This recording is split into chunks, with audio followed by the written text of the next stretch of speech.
Good evening. I'm Rachel Floor, Executive Director of the John F. Kennedy Library Foundation. And on behalf of my Library and Foundation colleagues, I'm delighted to welcome all of you who are watching online, as well as those of you who are in person with us today. I would also like to acknowledge the generous support of our underwriters of the Kennedy Library Forums, lead sponsors Bank of America and the Lowell Institute, and our media sponsor, the Boston Globe. And many thanks to the White House Correspondents Association for all of your partnership and cooperation to make tonight's program a reality. We look forward to a robust question and answer period tonight. If you're joining us online, you'll see full instructions on screen for submitting your questions via email or comments on our YouTube page during the program. When the Q&A starts, we will invite those of you who are joining us in person today to proceed to the microphones that are in the aisles to ask your questions. It is fitting that we are hosting tonight's conversation here at the JFK Library, where we celebrate the life and accomplishments of our nation's 35th president. John F. Kennedy was the first president to conduct live televised press conferences to speak directly to the American people. Over the course of his presidency, he held a total of 64 news conferences on an average of one every 16 days. The first, less than a week after his inauguration, was viewed by an estimated 65 million people. While President Kennedy helped to grow the role of television as a news medium, he continued to be a voracious consumer of print journalism and had a great respect for the role of the press in a democratic society. Fast forward 60 years, and the media landscape and the ways in which the president is covered by the media have changed dramatically.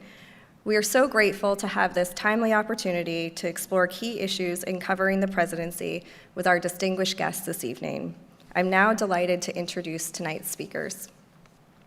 I'm so pleased to welcome Ellen Fitzpatrick, Presidential Chair and Professor of History at the University of New Hampshire, back to the library. A professor and scholar of modern American political and intellectual history, she is the author and editor of 8 books, including Letters to Jackie, Condolences from a Grieving Nation, and The Highest Glass Ceiling, Women's Quest for the American Presidency. She has been interviewed as an expert on modern political history by numerous media outlets and has received the University of New Hampshire's highest award for excellence in teaching. I'm also glad to welcome Doug Mills, who has worked as a photographer in the Washington Bureau of the New York Times since 2002.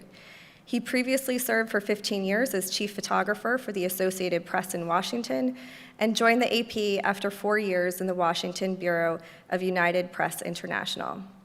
Mr. Mills won a Pulitzer Prize for photography in 1993 with the AP for team coverage of the Clinton-Gore campaign, and a second Pulitzer Prize for photography with the AP for its team's investigative coverage.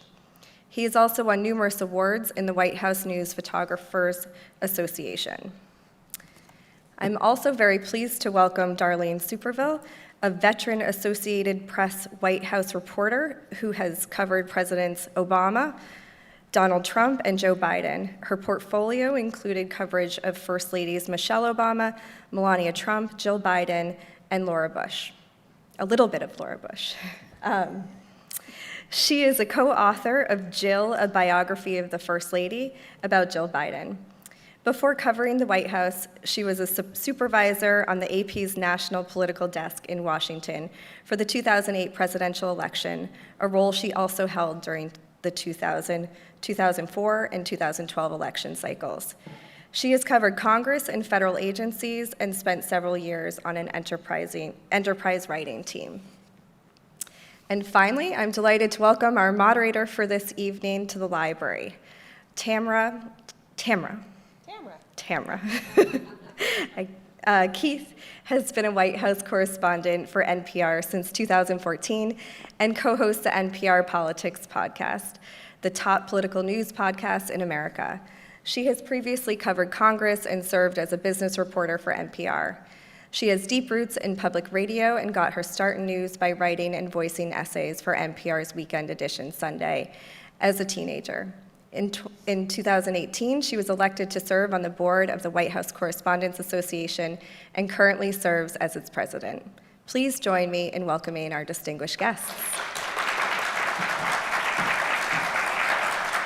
Thank you. Thank you all so much, and thank you for the introduction.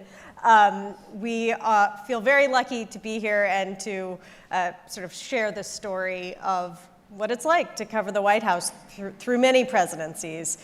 Earlier today, we got a chance to tour the library, and of course, we lingered at least a bit at the permanent exhibit on President Kennedy's relationship with the press and his very, very many press conferences conducted live on television, including his very first one just a few days after his inauguration in 1961. It was watched by 65 million people. And as Rachel said, he held one of these on average once every 16 days. And just want to give you a sense of what they were like. This is a newsreel summing up one of them from December 1962.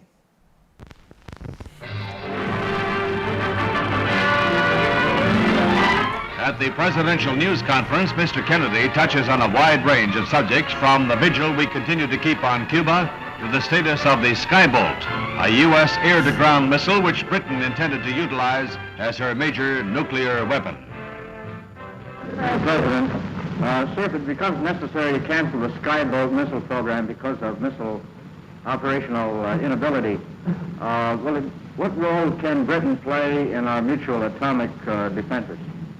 Well, I think it will play a significant role as a nuclear power. The problem with Skybolt is it's the most sophisticated weapon imaginable. To fire a missile from a plane moving at high speed to hit a target 1,000 miles away requires the most advanced engineering, and of course it has been really, in a sense, kind of engineering that's been beyond us. We put $500 million into it already. To complete the system might cost another, and to buy the missiles that we would want, which might require $2.5 billion. Then the lighter side, as the president is queried on the current spoofs of the Kennedys.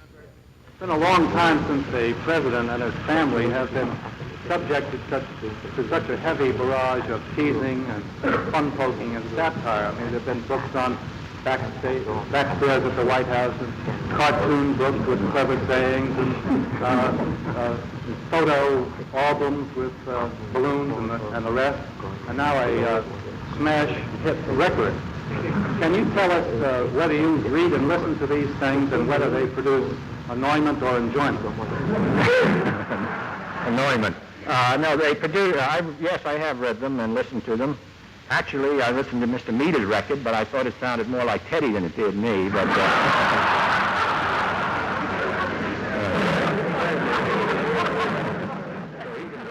Yeah, so you can really see there his interactions with the press.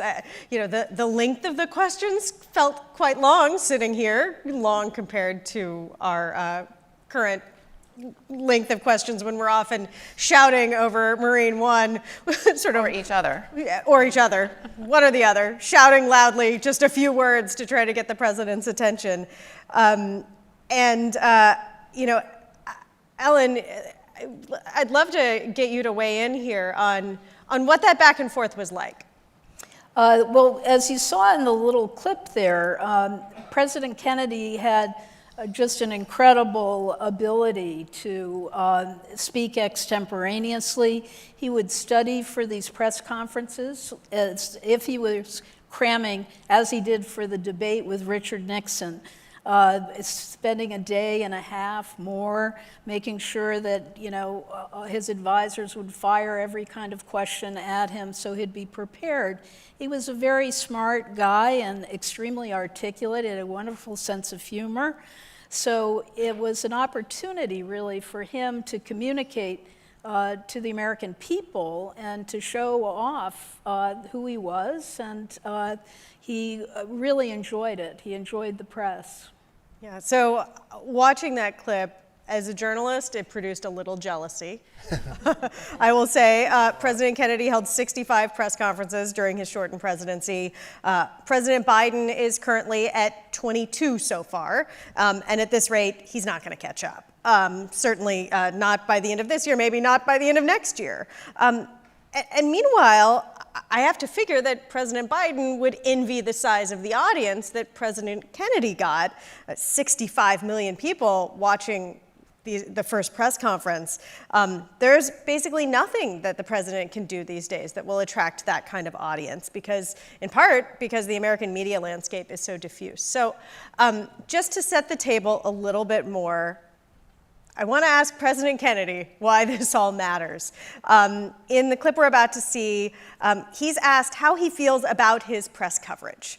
And he compares his experience with a free press to that of the Soviet leader Nikita Khrushchev.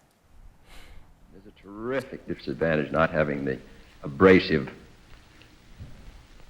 quality of the press applied to you daily to an administration. When you have, even though we never like it, and even though we don't, even though we wish they didn't write it, and even though we disapprove, there isn't any doubt that we couldn't do the job at all in a free society without a very, very active press. Now, on the other hand, the press has the responsibility not to distort things for political purposes, not to just take some news in order to prove a political point. Seems to me their obligation is to be as tough as they can on administration, but do it in a way which is directed towards getting as close to the truth as they can get, and not merely some political motivation.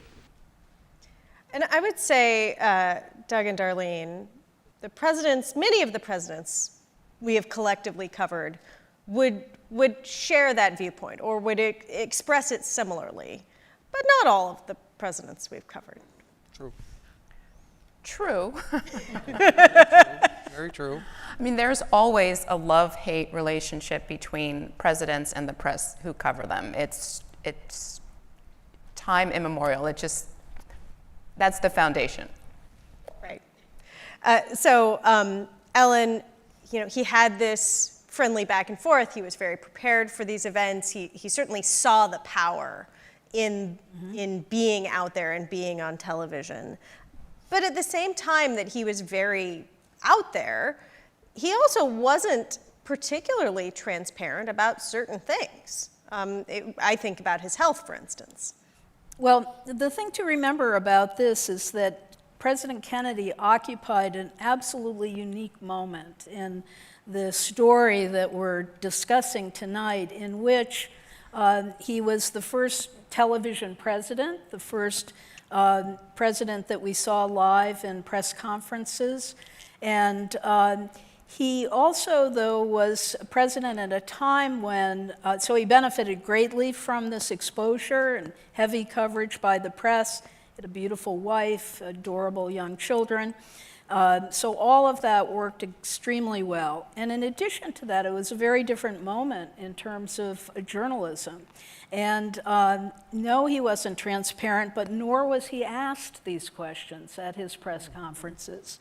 And that is because there was, at that time, reporters and there were, I guess, many men involved, a gentleman's agreement that you didn't ask the president the kinds of questions that our presidents today are expected to be very transparent about. When they have their checkup, we read in the New York Times the results. We know their blood pressure, we know the results of their colonoscopy, et cetera.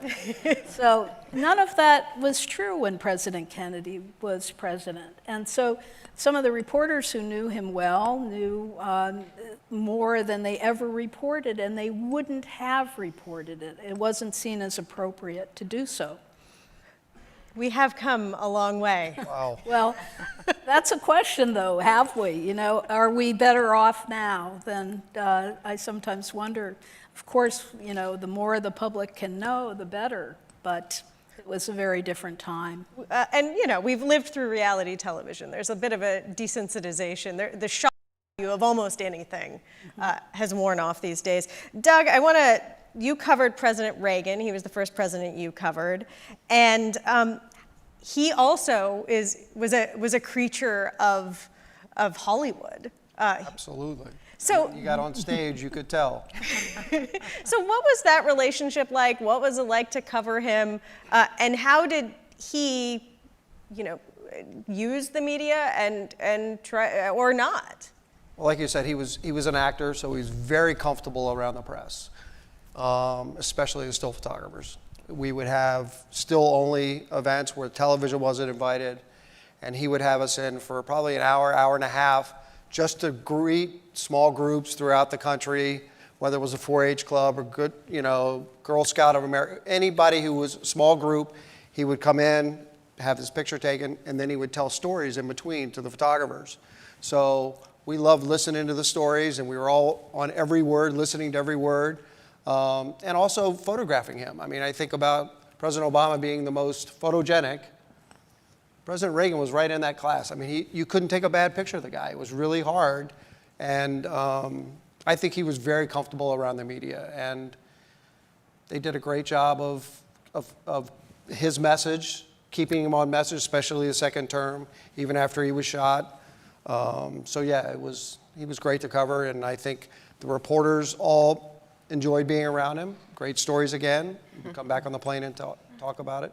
Yeah, I want to, let's just talk about this coming back on the plane thing really quick. Let's do that, yeah. Because, so this plane, it's Air Force One. It's a nice big plane. The president has an office up front. And this is pulling back the curtain a little bit because most of these interactions are off the record, though a few times there have been on-the-record interactions with the president on Air Force One, but especially on longer trips. And some presidents did it more than others or do it more than others. But the president will come back to the press cabin. And I think both of you have had more experiences with this than I have. So Darlene, do you want to start? And what is this like? Well, oftentimes we'll be back in the press cabin. Sometimes we'll be in the middle of a meal, sleeping often, especially if you're coming back from a very long foreign trip. And someone from the press office will come and give us a heads up, sometimes, not always, that the president wants to come back and talk. And so, you've got to get rid of the meal, you've got to wipe the sleep out of your eyes and all that stuff. And then the president appears, and sometimes they'll come back and they'll perhaps make an opening statement or a few remarks about whatever's on their mind. I was on a number of foreign trips with President Obama, who used to really like to come back at the end of foreign trips to talk about what he thought he accomplished abroad, the people he met with, the leaders or his world counterparts, so on and so forth. And then we just start asking him all sorts of questions about the trip and other subjects, because once you have the president in front of you, it's your one chance to kind of unload and ask him everything that's on your mind.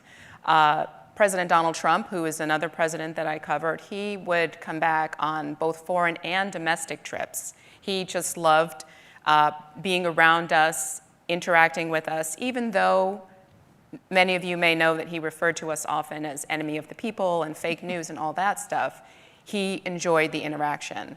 There were times where, and I hope I'm not revealing anything, it almost seemed like he was coming back to focus group or to, he's like someone who is always seeking feedback from everyone. Yes. He would come back and seek our feedback, and it's kind of like, well, sir, that's not our role. Yes, there was some of that. And then there was also, he was in the hotel business for a long time, and there was the kind of hospitality nature to him where he would come back sometimes at the beginning of flights and want to know if we were okay, do you have everything you need?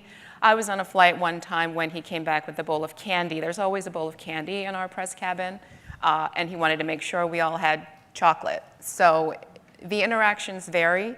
We haven't been as fortunate yet with President Biden. He's only come back once in two and a half years, more than 2 years. For an off-the-record conversation. So we're still hoping to see him. Yeah, and with Trump, there was this surprise. To me, it's sort of surprising. These conversations were, he'd like to give and get, and these could be fairly confrontational, conversations. It was weird. It was not the kind of conversation that you would have with the enemy of the people if you really believed we were the enemy of the people. Right. And some of it, he would come back and say, this is all off the record. Everybody relax, it's all off the record. And then he would start talking and talking and talking. And then he would give something that's really juicy to the reporters. And they'd say, wait, sir, can we get that on the record? And he'd look, back at one of the aides or Sarah Sanders, and who was the press secretary, and say, "What do you think?" "Oh, okay, we'll give it to you on the record." And then he'd go back off the record and start telling more stories. Or the whole thing would get pulled on the record. Right, yes. But I was going to say, I'm dating myself again with Reagan. The first time I ever got on Air Force One, I was stunned when I got to my seat. One, you have your nameplate. It says, "Welcome aboard," your name. But also, there were cigarettes. Like right here, all over the plane, like every seat. And then Nancy Reagan, First Lady, ended up taking them off Air Force One and having jelly beans put on. So then the Jelly Bellies were around everywhere. And then I believe Bush 41, they went from jelly beans to M&Ms. And that's what is now aboard Air Force One when you get on board, and everybody fights for them, and the president's signature's on them, so it's a coveted thing. But Bush would come back on the plane. Bush 41, Bush 43 would both come back on the plane. And Clinton was legendary, right? The Clinton man would just come back and loved to stay talk. for an hour. Literally, if there was a Arkansas basketball game on, or anything dealing with Arkansas, he would want to talk. But any other trip, he could stay there an hour, where reporters were actually turning their backs on him and talking to other people, which is very unusual. Normally, everybody's glued right at the door. And then he would make his way back to the stills and talk to us, and usually end up talking about sports. And Obama inviting us up one time to the cabin.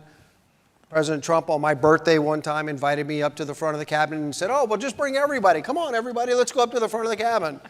So then he wanted to make sure, as Darlene said, make sure everybody's okay. Would you like some shrimp, or do you want something to drink? Or, hey, get them something to drink. It was amazing. So, yeah, There's some surreal parts of our job. Yes. Yeah. Absolutely surreal. Yeah, again, it's all off the record, but, the fact that it happens. It's taught. Yeah, the thing that it happens, they all know, so. It's interesting that what you're describing, this kind of informal interactions with the president, was typical of what happened before the age of television. Woodrow Wilson was the first president to have press conferences. He actually had 64 in 1913, and then another 64 the year after that. But what these meant were that reporters would be brought in front of him and got to ask him questions. The rule was that nothing could be quoted, so they could report the substance of what his answers to the question, but there could be no quotes. And he was not super voluble, so someone would ask a question and he might respond by saying, "No."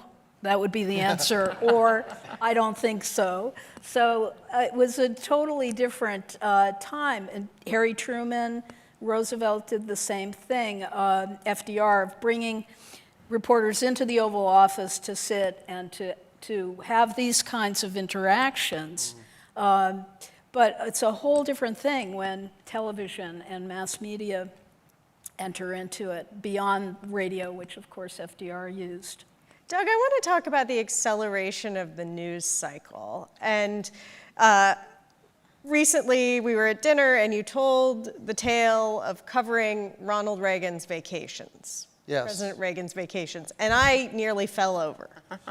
So tell us about what it was like to cover the president's vacation. Well, let's start with, he spent, during his 8 years, 290 days at his ranch. So it's almost an entire year. If you then took in the part that we would stay at the ranch for 3 weeks and then go to Los Angeles for another week, this was all during usually August, beginning of August, and then we'd stay all the way till the day after Labor Day. And we didn't see him, but maybe when we went to LA. And from the airport to the hotel, he was at his office in Los Angeles, and that was it. So basically we woke up, went to a briefing by Larry Speaks, who told us what the president had for breakfast, that he's clearing brush. He went for a horseback ride, and that's about it.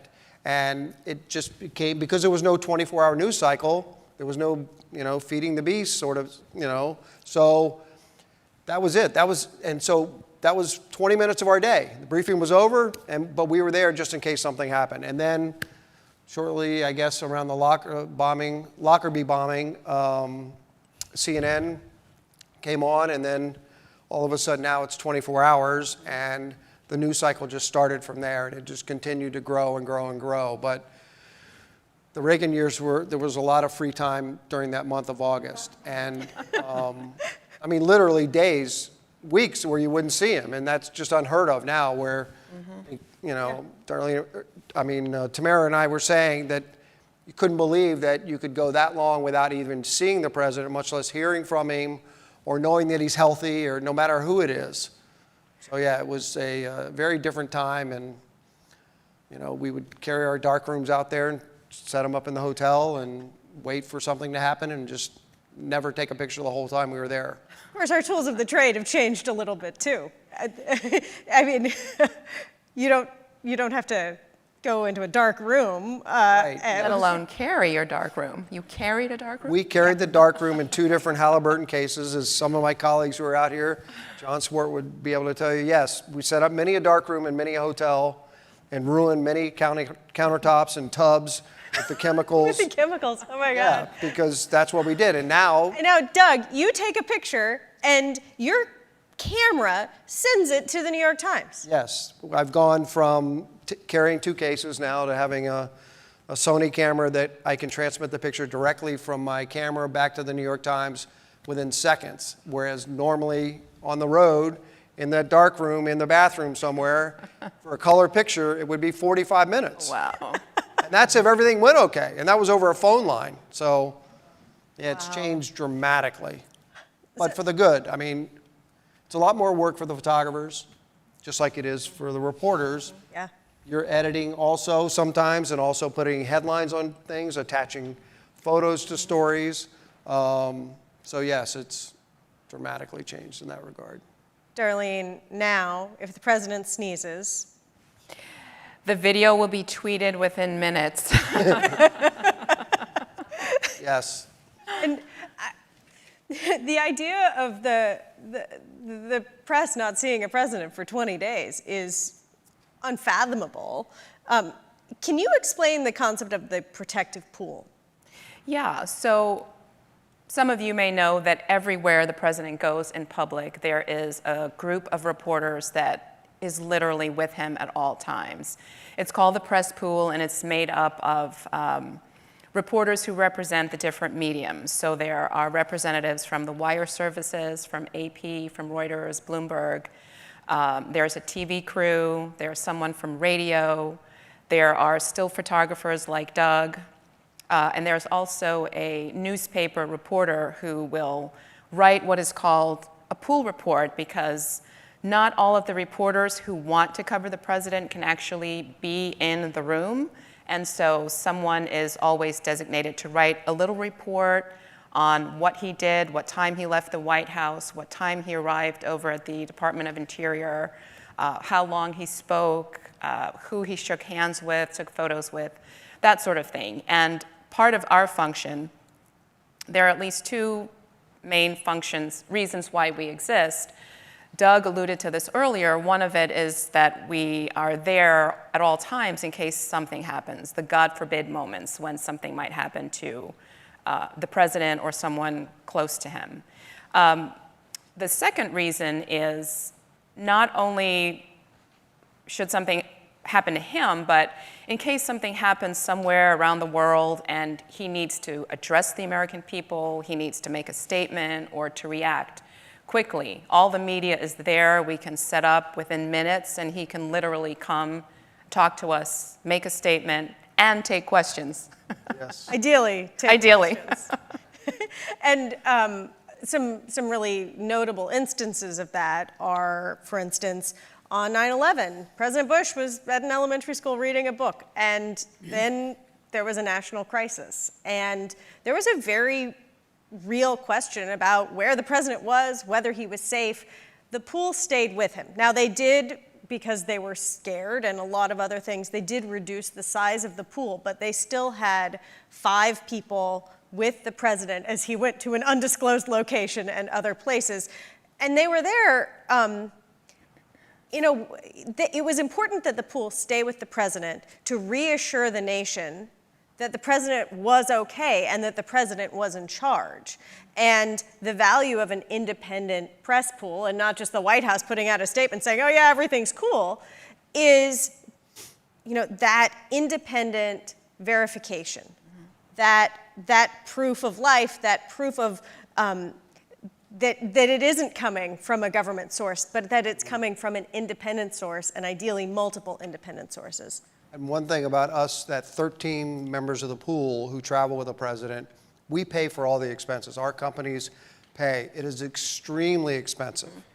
So every time the president gets on board Air Force One and there are 13 members of the press with him, we are all charged first class plus $1. Congress invoked that last dollar just because. And so you think about a trip where I think about President Obama's trip to Africa, probably 10 days. I think it was about $75,000 per person. Wow. So they're not cheap, and it's very expensive. But the food is really good. Yeah. It's gotten better. One more thing. I was with President Bush on 9/11, and one of the fascinating things about what happened with the 9/11 Commission report was the reason that we landed in Louisiana to address the nation on the ground was because he didn't have capabilities aboard Air Force One to do that. And that was one of the things that the 9/11 Commission wanted to make sure that there was internet provided somehow to that airplane. So if he needed to address the nation aboard Air Force One, they could do it. And now that capability is there, even though that vehicle, that airplane is 35 years old, soon to be replaced, but still, now that capability is there. So I'm now going to ask a question that I hate being asked, and yet I'm going to ask it because I feel compelled, which is, I want you to compare, you've covered many presidents. Can you compare their relationships with the press? So just pick a few. You can start. We can walk this way. Yeah. Go this way. Or else, it doesn't matter. So, as I said earlier, the foundation between all presidents and the reporters or the press corps that covers them is this love-hate relationship, and it exists with all of them. But there are some differences. Obama, he started out holding press conferences on a regular basis. I think in that first year that he was president, he had a press conference every month for a couple of months. They were all at night. He just seemed to come into office and like that idea. It kind of went away after a few months. He would give lots of interviews to the New York Times. He seemed to love the New York Times. Also NPR. He did a series of NPR interviews and The Atlantic. He did one interview with AP, at least one that I'm aware of. But toward the end of his presidency, and I'll back up a second, throughout, there were times when we would be in the Oval Office or whatever room in the White House he was doing something, and he'd make little snide comments about the press and us being around, these little digs, and they all do it. But towards the end of his presidency, he was less focused on bigger publications or bigger news organizations like the New York Times and started doing more interviews with more niche publications, science magazines or music magazines. I remember he did a reality TV show with somebody called Bear Grylls, who was this, they went to Alaska and ran around and ate salmon together. Bear Grylls, when he's not with a president, eats much more disgusting. And I also remember the Between Two Ferns thing that he did to talk about health care. So there was a kind of a slide with Obama. We talked about Trump a little bit, where he also had this love-hate relationship with the media, but Donald Trump was also a creature of the media. It's how he built his reputation from a hotel guy in New York City to a casino magnate in New Jersey, and turned all of that into becoming president of the United States. So he went hard at particular reporters, but again, he just loved being in the limelight, and he loved the fact that when he was in the White House, when he was in the Oval Office, he loved knowing that we were all in the briefing room, we were there. There were many days when his public schedule would come out and maybe he didn't have any public events. So, we'd go about our day, and then all of a sudden you'd hear the voice of God over the loudspeaker system in the briefing room. In-town pool, please gather now, with an emphasis on now, because he was doing something and all of a sudden would realize that I want the press to see this. Yeah, I mean, he'd just have some random person in the Oval Office and be like, hey guys, get the press in take a here. look. We haven't had that experience yet with President Biden. He will take our questions in an informal kind of setting. I was surprised to see him continue the chopper talk phenomena that President Trump instituted, which was when he was leaving the White House and going to board the helicopter, he'd stop and take questions from the press, sometimes for 10 or 15 minutes and sometimes for up to an hour. In the rain, in the heat of summer, we'd all be dripping with sweat. I think that former President Trump took some amount of joy in the fact that we had to be there. Yes, yes. And he, milked it for all he could. So Biden has continued that to some degree. He also takes some questions from us in the Roosevelt Room, in the South Court Auditorium where he likes to do things. But where Obama and Trump pretty much are on par with the number of news conferences they've had and the interviews they've given, Biden is a little bit further behind them on and that. I think we have a graphic on that from, my data comes from the Presidency Project at UC Santa Barbara, and you can see this is the average number of press conferences per month, I believe, and President Biden is at 0.88. And other presidents had more. Look at George Bush, Look Bush at 41. Yeah. Yeah. Look at Nixon, he's also down in the basement. so to speak. Yes. And I think I was going to say Bush 41 had a great relationship, I think, with a lot of the reporters and photographers. He knew us all by name. I think just from being vice president for 8 years, he saw us, talked to us quite often. I remember sitting in the briefing room one day on a very slow day on a Friday, and the door opens up and there's the president standing there in a pair of shorts and a sweatshirt and a tennis racket in his hand. We were like, oh my gosh, what's going on now? And he said, Mills, do you know how to throw horseshoes? I was like, sure, yeah. He said, well, find somebody else, let's go play. So he wanted to start this little horseshoe league, and he did. And so it became this thing on Friday afternoons, and then it went into Saturday, where we'd show up at the White House to play horseshoes with the president, some of his kids, and family members, and then it became Air Force One pilots. It was a tournament. Wow. So yeah, he had a great relationship like that. He went running at Kennebunkport with a number of the reporters who would run with him. Again, Bush 43 did a lot of the same things up until social media took over, where a friend of mine, a photographer from Reuters, Jason Reed, went for a bike ride with him one day because he was a mountain biker also, just like the president was. And somebody ended up writing about it and was like, all right, that's it. No more, can't do that. It shows favoritism, even though Jason's not going to take any different pictures of him versus me or anybody else. And he just had a great relationship, Bush 41 and 43, with photographers. President Obama also, same thing. I'll talk a little out of school, or it was off the record. Just to be down in you travel with the president all the time. You're in the same hotel as he is. And I run, so I'm down on the treadmill, and who walks in? Oh, yeah. That happened to Yeah, so president walks in, jumps on the treadmill next to you. What do you do? Good morning, sir. He had a same routine all the time. Even happened one time where I was on a treadmill and we were on the West Coast, and the president and then the first lady came in, and they were on the treadmill together.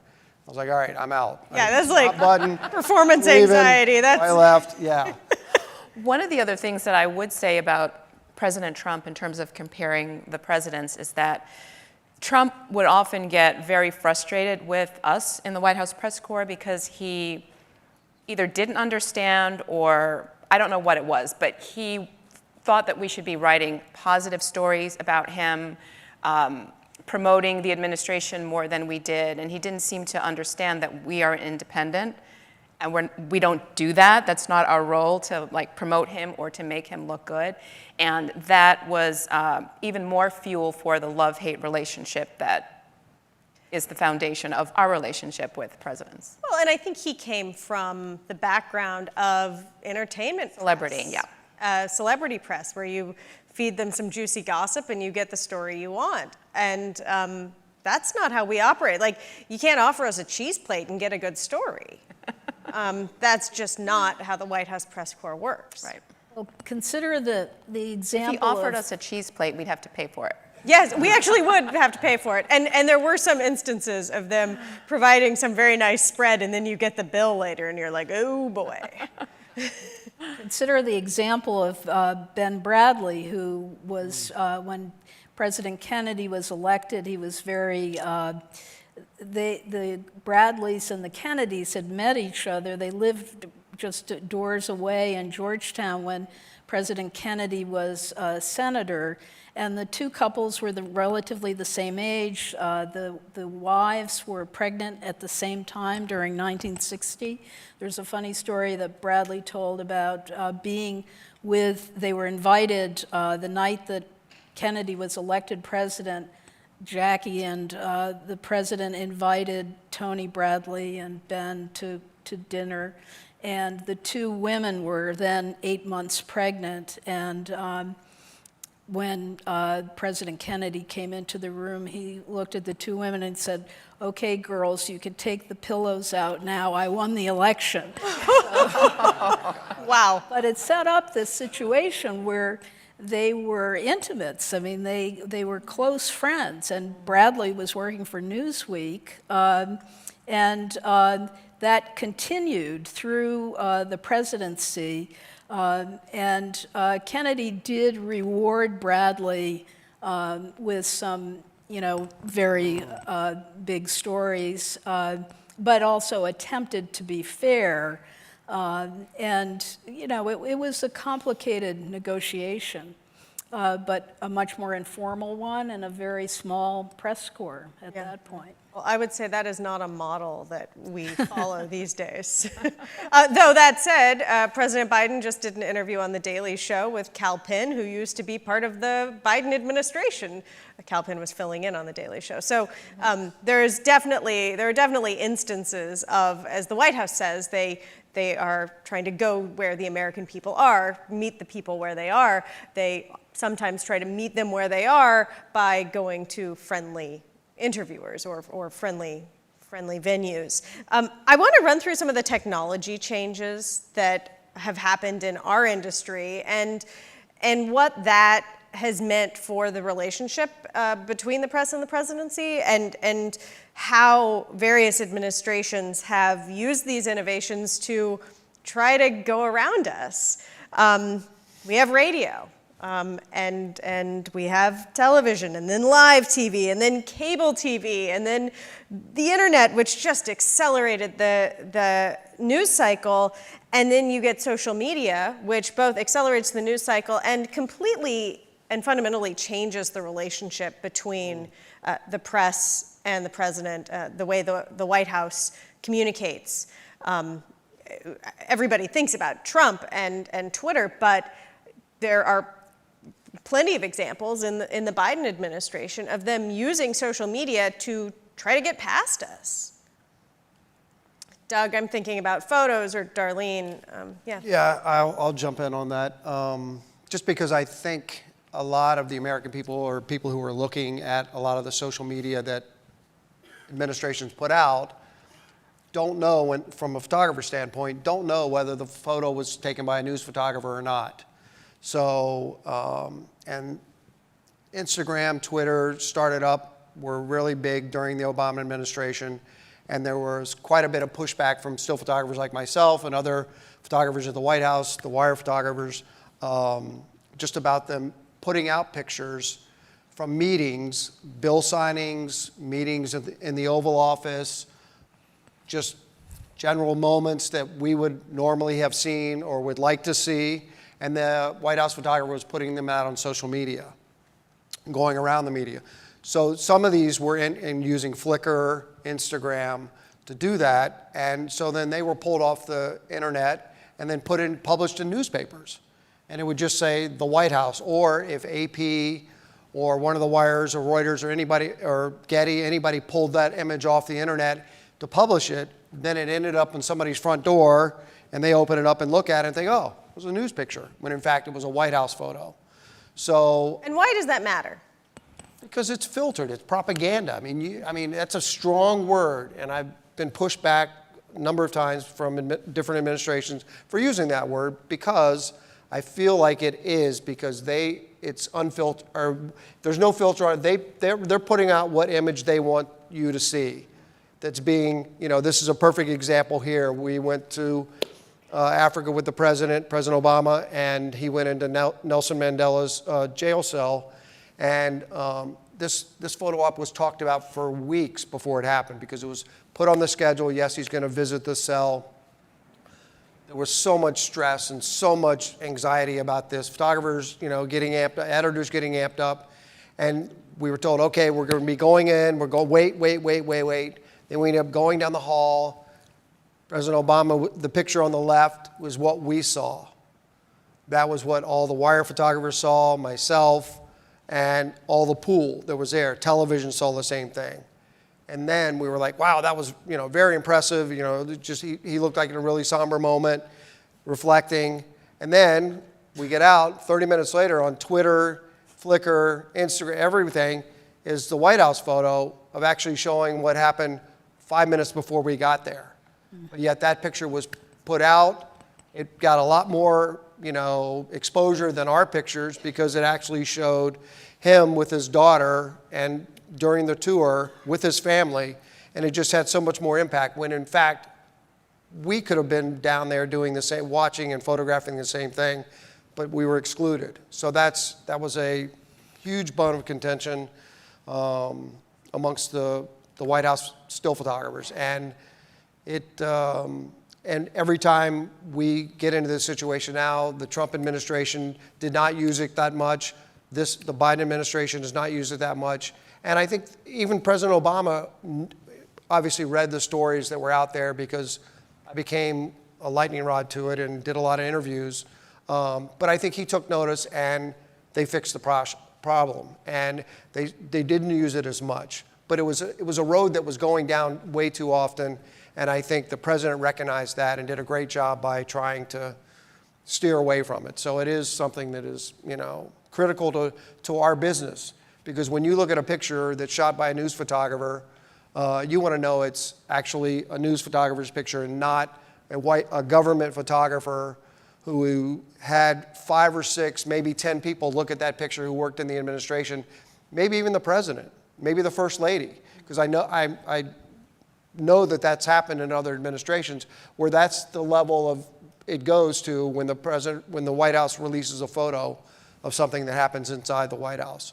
So, and that can be filtered. Somebody's eye doesn't look right, or their hair doesn't look good, or something's been altered. There was only one case in the Situation Room, when one of the photos that was released by the White House was actually doctored, and that was a red line, because then AP, Reuters, Getty, AFP, they all had to put out corrections, including the New York Times, saying, by the way, the picture that you saw had been doctored, had been photoshopped, something was covered up, and that's a no-no.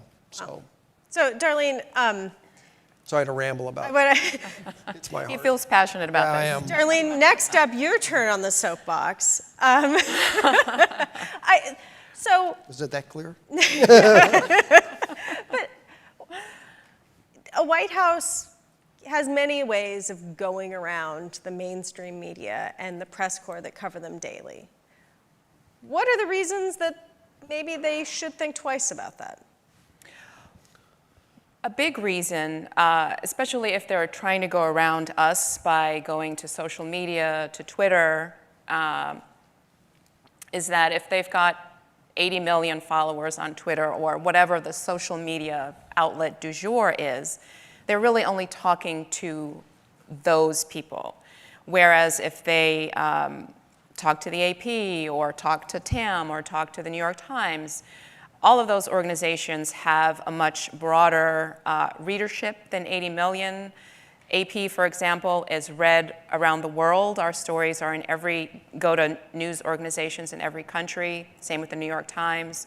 NPR is all over the United States. And so there is greater exposure for them talking to us than just talking to their followers on social media. And so they miss out. They actually miss out. They think they're doing something good, but they're actually missing out. Well, and Ellen, I want to go back, and we're about to open this up to questions, so get ready to ask us some tough questions. But Ellen, I want to go back to President Kennedy's words and end there, which is he was talking about the value of, even though he didn't like it, he saw a value in being pressed by the press, in having his policies vetted by the press, and the press in a very real way represents the American people. So, do you think that is still true? Do you think presidents believe that? Do you think that there is a value in an independent press being there? I certainly think so. I think that one thing that's happened is that there's been just a tremendous change in the nature of journalism and the coverage of the news and the way it's conveyed all across the 20th century. So after the Vietnam War, actually during the Vietnam War, when the press, and certainly during Watergate, when two reporters really played a major role in bringing down the President of the United States, there was a less deferential, a more combative, a more aggressive style that President Kennedy never had to deal with that. Yeah, he was happy to be pressed on, this policy or that policy, but he wasn't facing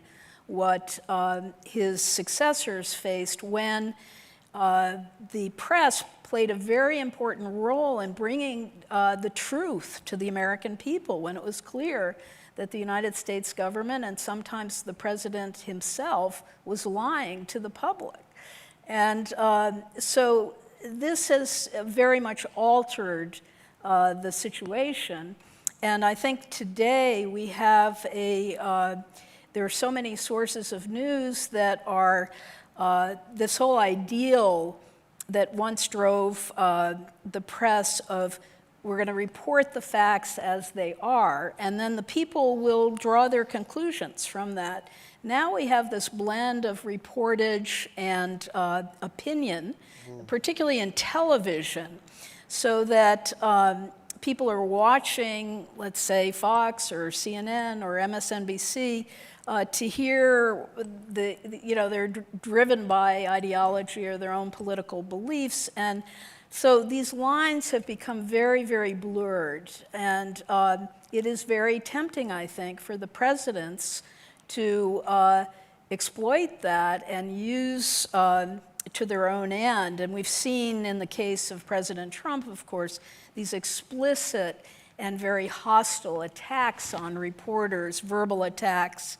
I was reading something that Ted Sorensen was talking about Kennedy in the press conferences and said that he never lost his temper with a reporter and he never insulted anyone. He was extremely decorous in the way that he approached them.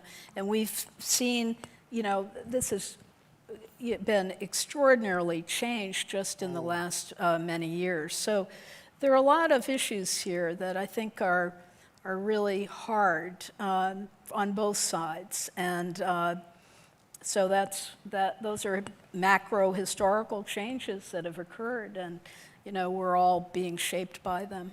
Well, in the early 1970s, Gallup started polling the public on various things, including their view of the press.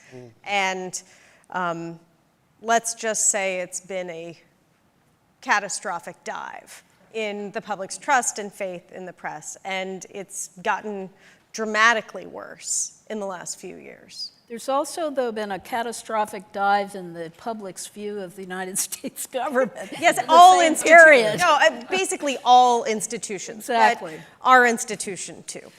So on that really happy, uplifting note, we would love to take your questions in the room. And additionally, if you're watching online, staff at the library here have your questions, and we'll be asking some of them at the microphones. And while you are preparing to go to the microphones, someone has to do it, please. I will just gently urge you to actually ask a question. And what I mean by actually ask a question is please try to keep it to about 20 to 30 seconds and make sure there's a question mark at the end. And if there's not, I'm going to remind you. Okay, so let's start over here. And introduce yourself. Hi, my name is Bob, and I come to these quite often. From what I've seen in the press, working with the presidency or like the spokesperson for the presidency, what I've noticed over the years is it's become incredibly divided and hostile. I don't believe, I could very well be wrong on this, I don't believe that they are actually journalists. I think they're talking heads that are asking a lot of really, really stupid questions. And why, thank you. Instead of being, now I'm getting there, instead of being objective and transparent, why is it that we, or whomever is in charge of allowing these people in, don't allow real journalists with hardcore credentials to make sure that we, the people, actually get the truth? So this is an incredibly sticky question that we are dealing with right now in the press corps, incredibly sticky. But what I would say is that the briefing room is in the people's house. And we don't want the White House controlling who is able to ask questions. And, you know, the questions that you might agree with today, you might disagree with tomorrow because it's, you know, of a different partisan ideology. So, you know, also the briefings have become performance art at times, and that is challenging, I think, for our profession. You know, those of us who are in there doing serious work, asking serious questions, sometimes can all get lumped in with people who are less serious. But you know, I think that the principles of freedom of the press and the First Amendment mean that you know, you don't get to pick the questions, and you don't really get to pick the questioners. Darlene, you might have a better answer, but You covered it pretty well. all right, over here. Introduce yourself. Hi, my name's Daniel from Somerville, Mass. I'm interested, a word that I hear thrown out a lot when it comes to the press is objectivity. And I'm very curious because even when you look at history and whatnot, what we consider objective requires context. And you always, at some point, have to make a subjective decision about what you're going to include. Mm-hmm. So I'm interested in terms of objectivity and like the capital T truth. How do you make those judgment calls in a world where you're trying to be objective as possible? Because any policy that the president or any administration official is going to enact comes with a bunch of context, and where you choose to draw that line inevitably is subjective. So how do you try to walk that fine line in a way that you think you are servicing the American people? Darlene. Now is my turn. It is your turn. I think I would answer that question by saying fairness.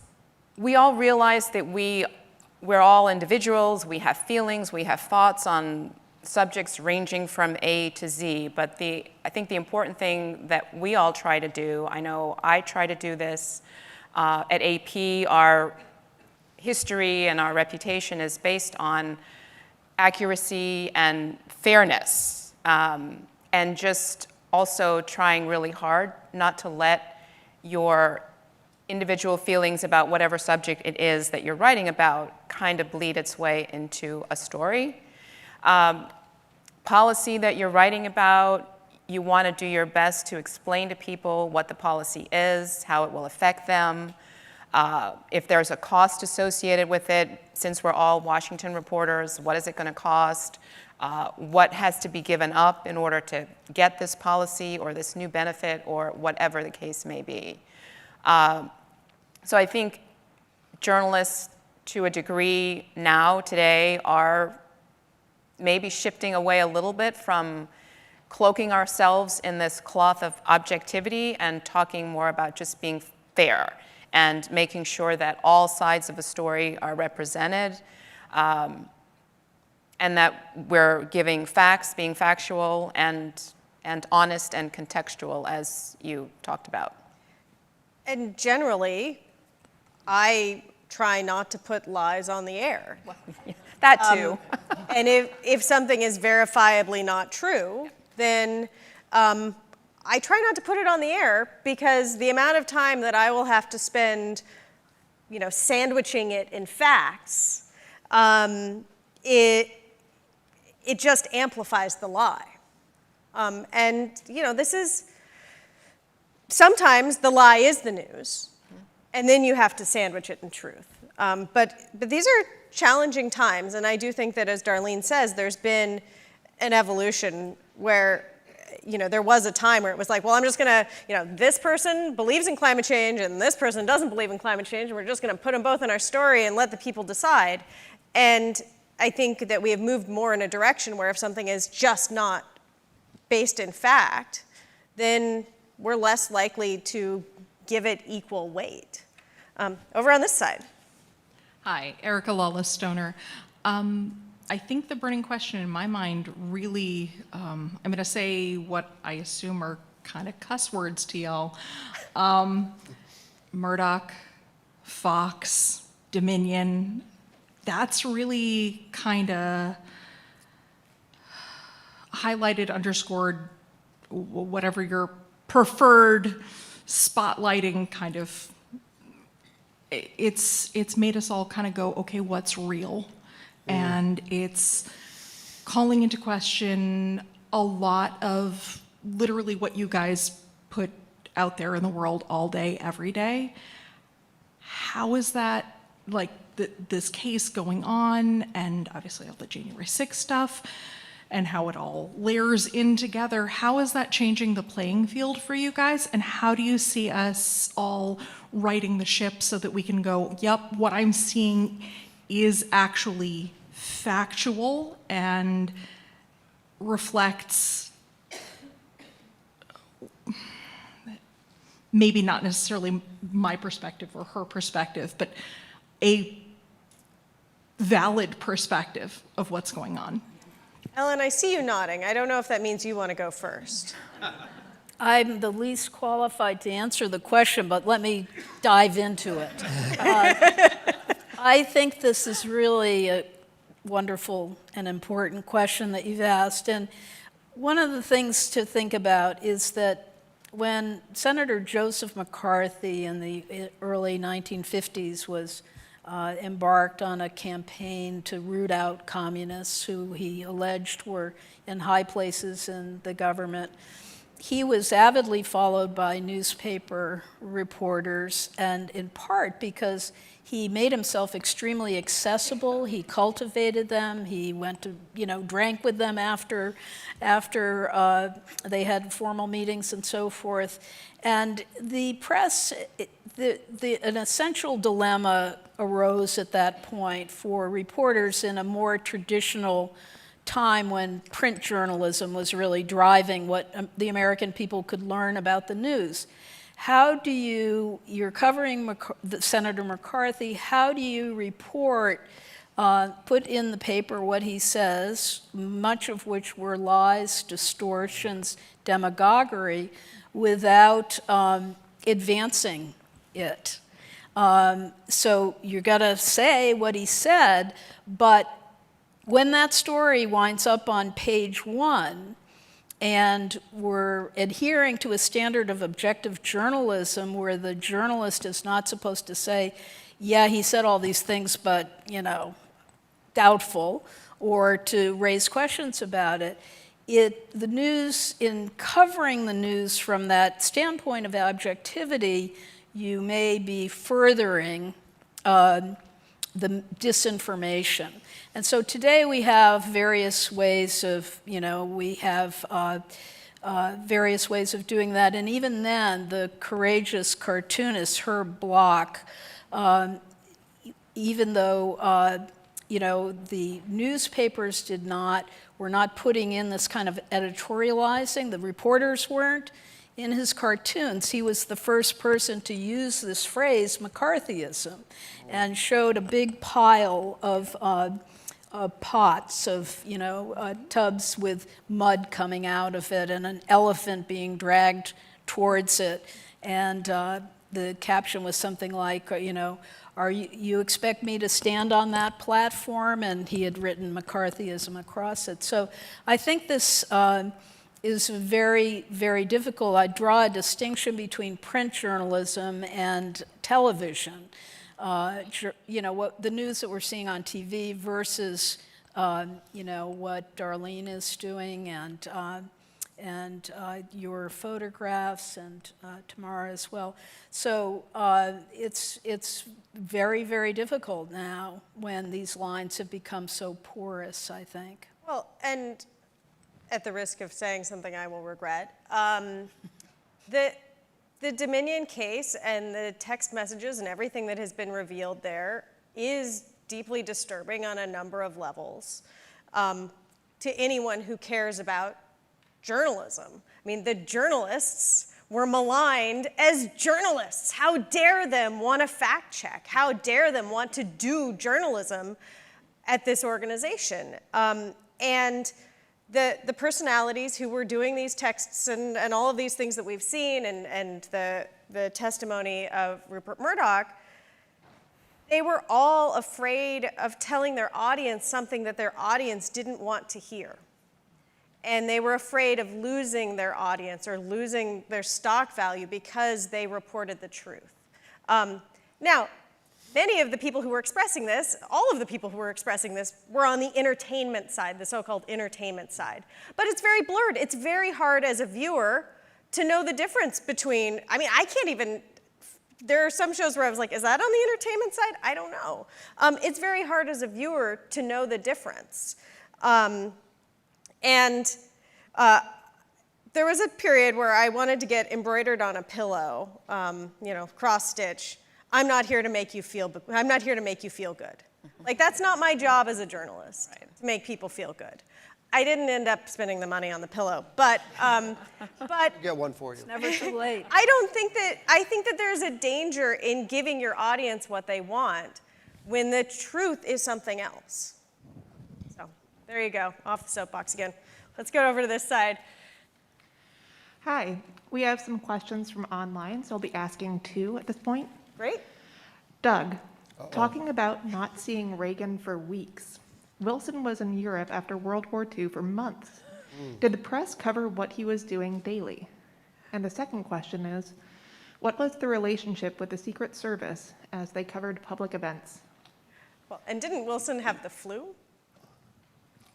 So the question about Reagan again, I'm sorry, was how often did you we cover see? what he was doing every day, even if you didn't see him? No. The reporters did. The reporters would obviously write a very small brief. The traveling press, who were with the president there, who probably, back then was probably 75 people maybe, because there was a lot of television out there. All the crews were out there, all the reporters, just in case something were to happen. And Santa Barbara was a nice place to be.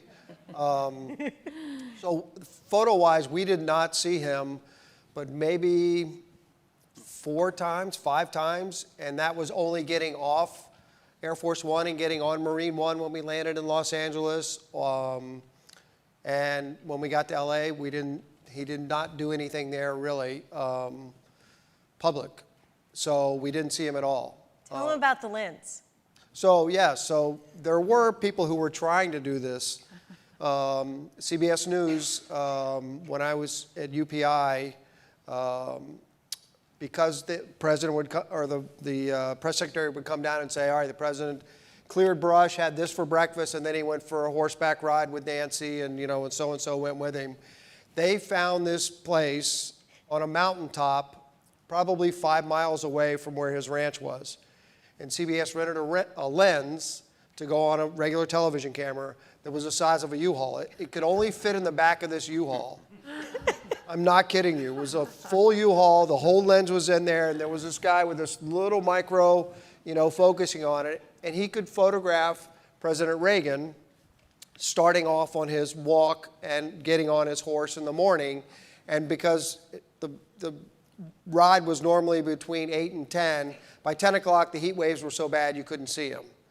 But if it was a clear day and it was nice, then he could see him, and he would see the video. And all of a sudden, CBS showed up one night with the video of him riding the horse. Well, President Reagan, according to some of his aides, told, and Reagan even recounted the story, that he said, oh gosh, you see that video they got of me? Wait till tomorrow. I'm going to walk out on the front porch, wave, and then grab my heart and fall down. They were like, no, sir, you can't do that. No, that's not a good idea.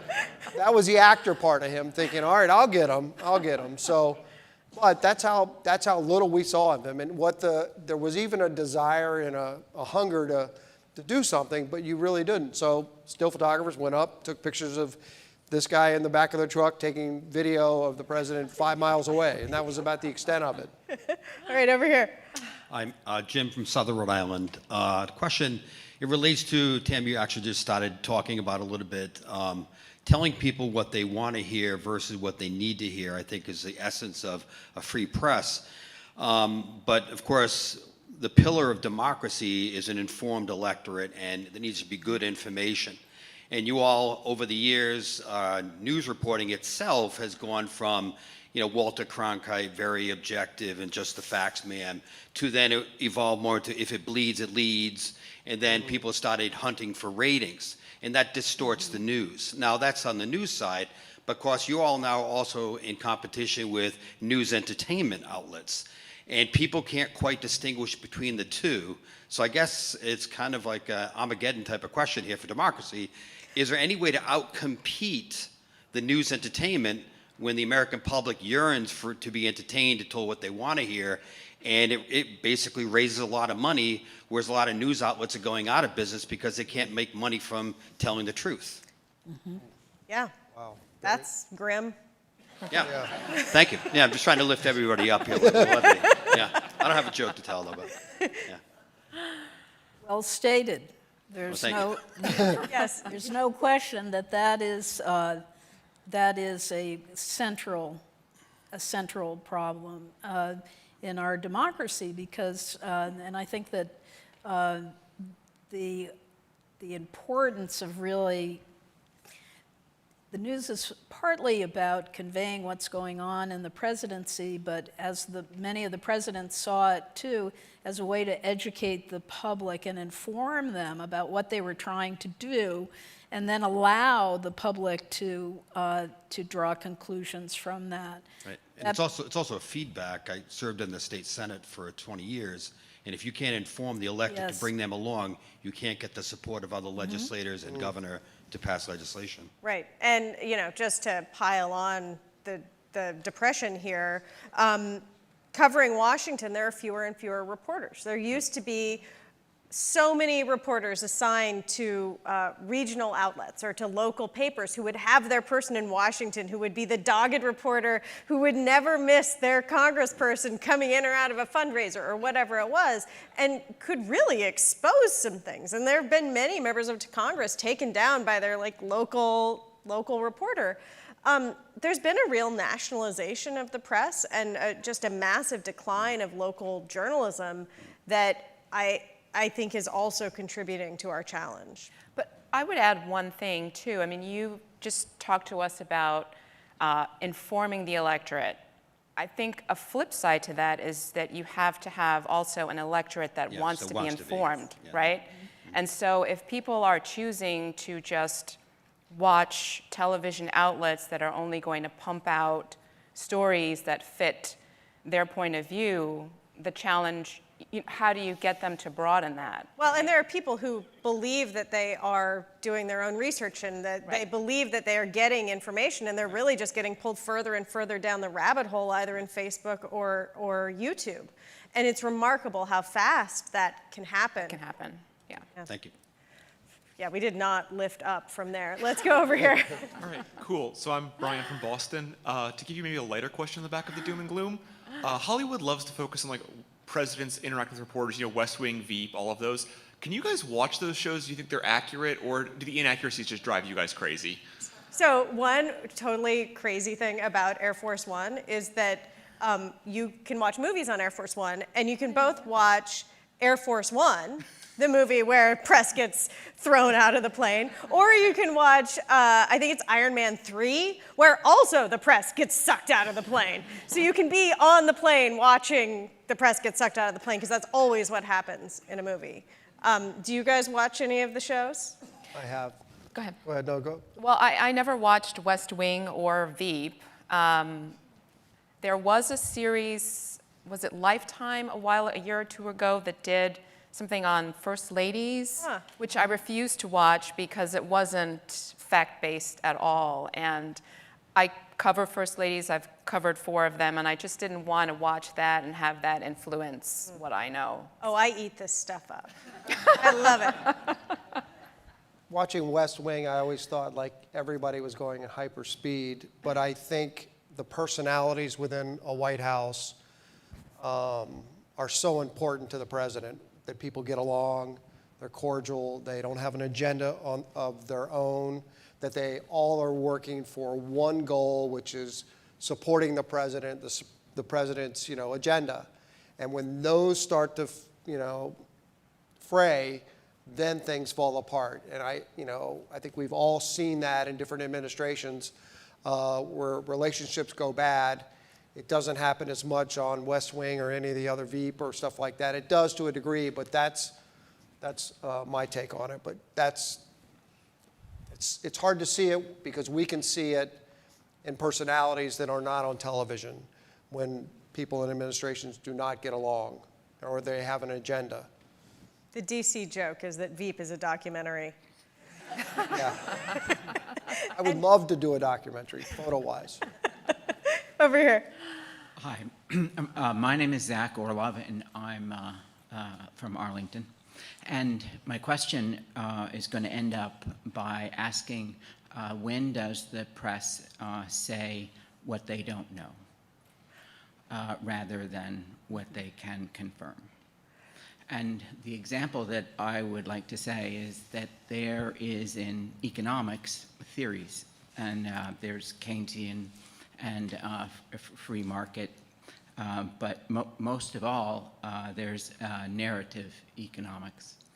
And that's where the narrative actually drives the market. And that narrative is often supported through various types of research that they choose. And often, as it will be exposed as we go forward, showing that free market capitalism actually hasn't helped us out. When does the press say, this is really complicated and we don't know? So I can think of a moment, and like part of this is that sometimes we have the analyst hat on and sometimes we have the reporter hat on. Like when we do a TV hit and then all of a sudden the host is asking us, so how's this going to turn out? What's going to happen in the midterms? And you're like, I know that you want me to be here to give a prediction, but I don't know the answer. And I know that leading into these last midterms, I went out and interviewed a bunch of voters at a polling place, a couple of polling places in North Carolina, and everybody was coming out and talking about abortion being important to their vote. It wasn't showing up in the polls. And I remember very clearly saying, like, I don't know if what I saw when I was out talking to voters was just like happened to be the people I saw, or if the polls were missing something. And it was just really hard to know. Right. Who picks up the phone? Well, who has the answer? No, there no, are no. lots of people who Where, think they where have do the these answer. polls come from? Oh, well, right. That's a whole nother question. Yeah, that's a Thank you. rabbit hole we could all go down. Yes, over here. Thank you. Paul from Braintree. Perhaps we're all the worse for wear that there isn't a Walter Cronkite who can tell us that's the way it is. Yeah. That being said, do you believe the press as an entity can overcome the segmented and compartmentalized news where people only watch what supports? You've basically talked about that. Where they have alternative facts. There's just no unity in the news any longer. It's so fragmented. It's no wonder that people are confused. Yeah. I'm not sure I understand what you mean by unity in the news, though.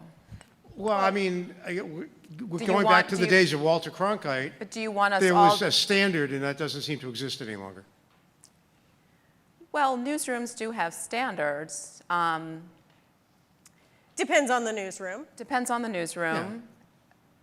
But I'm a little hung up on your phrase about unity in the news because there are different outlets that are geared toward covering different subjects. Well, maybe the problem is that things are classified as news that really aren't. And reporters classify themselves as news reporters, but they're commentators. But they pass as news reporters. I think that there is a challenge in our current environment where things are very blurry, where, I was on Meet the Press recently, and not to call it Meet the Press because it's every show with a glass tabletop that you sit around. And you sit around the glass tabletop, and there's one other reporter, and then there's a Democratic politician and a Republican politician, or sometimes even worse, it's a Republican politician and two reporters.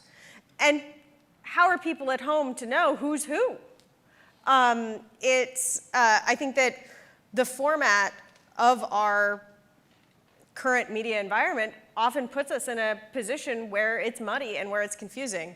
The person who's going to be the comedian at our upcoming White House Correspondents Association dinner, which you can see on C-SPAN later, Roy Wood Jr. has this bit where he says, maybe the people who are just like commentators and just have like a lot of ideas should, show up dressed like Bill Belichick with like a hooded sweatshirt with the sleeves cut off.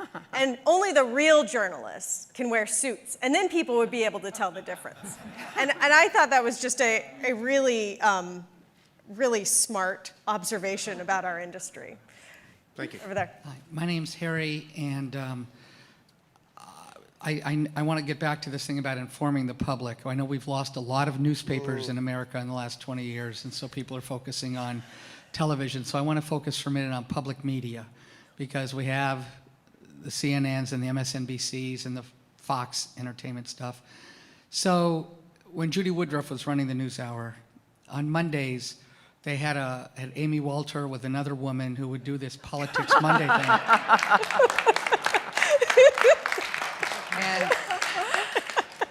I don't know who she was. And she really changed her hair a lot in the last year. And Judy retired, and the many people who follow public media look forward to that to tell us what's going on in the White House, what's going on in Congress, and it's like it disappeared. What happened to Politics Monday? Well, thank you for the question. And I will say that there is a hole in my heart the size of Politics Monday. And every Monday, I am reminded that Politics Monday isn't happening because people reach out and say, wait, still no Politics Monday? What I know is that it's been put on pause as the new anchors, who are terrific, of the NewsHour are getting their footing and figuring out what the show is for them, because it's not fair to them to impose every segment that Judy and Gwen had, and actually Politics Monday was Gwen's originally. So I don't know. Maybe it'll come back. Maybe it won't. But keep watching the PBS NewsHour and listening to NPR and the NPR Politics Podcast. Okay, I think we have time for one more question that hopefully is not about my employment. So this is another online question. Can you talk about the relationship of President Kennedy and May Craig during press conferences? Ooh, please. He had a wonderful rapport with this woman who was from Maine, May Craig. I have a funny anecdote about that I probably won't tell, but anyway, she worked for Gannett.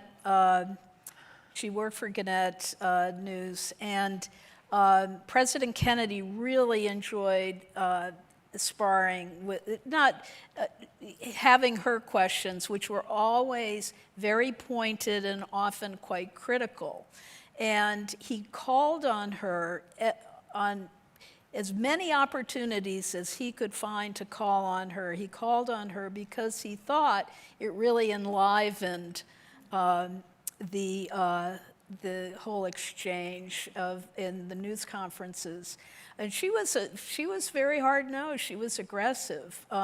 She really liked JFK. I've read her oral history upstairs, and the library has it. I think you can get it online, actually. And she had a soft spot for him, but she didn't show it in those news conferences.